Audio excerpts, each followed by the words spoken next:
वाले ये अल्लोपनिषद की चर्चा एक आती है। कहाँ? अल्लोपनिषद।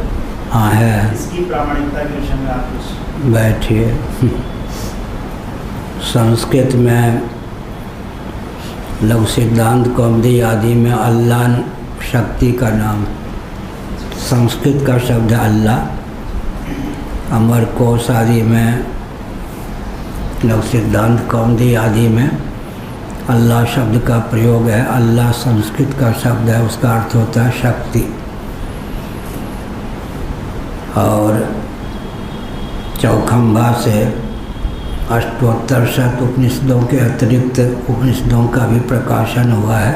उपनिषद संग्रह में अल्लोपनिषद है, उसमें नमाज ज्यों के त्यों है। तो किन्हीं को वह उपनिषद कहीं प्राप्त भी होगी, लेकिन संस्कृत का शब्द ही अल्लाह है। अल्लाह का अर्थ होता है शक्ति, भगवती। लघुकौमुदी आदि में अल्लाह शब्द का प्रयोग टीका आदि के माध्यम से हुआ है। अल्लाह माने शक्ति, भगवती। अल्लाह रसूल मोहम्मद ऐसा शब्द आया है अंतिम। मोहम्मद के लिए मोहम्मद, ठीक है। तो उसको कैसे किसी रूप में समझें? बैठिए। अब वो हमने कह ही दिया कि एक अष्टोत्तर शत में पूर्वोत्तर मिला करके एक से 20 संख्या की पूर्ति हो जाती। नृसिंह इत्यादि पूर्वोत्तर के लिए। अतिरिक्त उपनिषदों में एक वन दुर्गोपनिषद भी है, सबसे अंतिम चरण में। मंडन मिश्र ब्रह्मा जी के अवतार थे। उनकी पत्नी उभय भारती सरस्वती जी के अवतार थीं। जब मंडन मिश्र संन्यास के लिए भगवान शंकराचार्य के साथ जा रहे थे,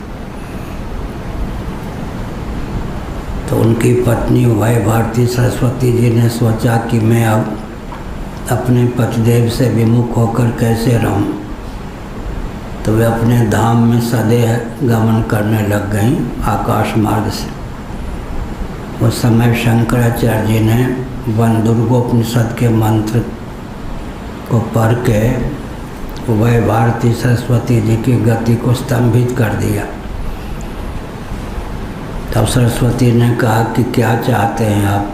भगवान शंकराचार्य ने कहा, हमारे द्वारा प्रतिष्ठित पीठ में आपका विद्या का विलोप न हो।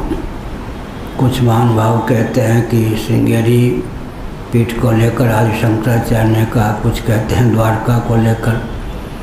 जब भगवान शंकराचार्य ने चारों पीठों की स्थापना की, ऋग्वेद से संबद्ध पूर्वावनाय गोवर्धन मठ पूरी पीठ है, यजुर्वेद से संबद्ध श्रृंगेरी है, सामवेद से संबद्ध द्वारका है, अथर्ववेद से संबद्ध ज्योतिर्मठ है।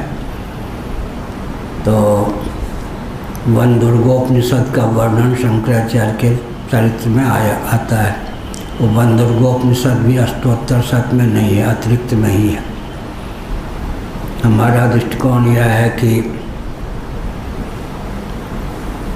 अतिरिक्त उपनिषदों में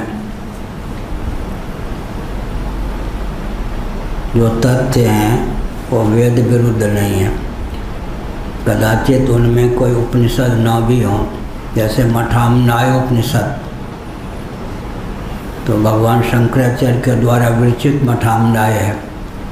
उसके आगे उपनिषद के गीता का नाम भी उपनिषद है, श्रीमद् भगवद गीता सुपनिषत्सु। तो वहाँ उपनिषत्सु का अर्थ हो गया उपनिषद सदृश।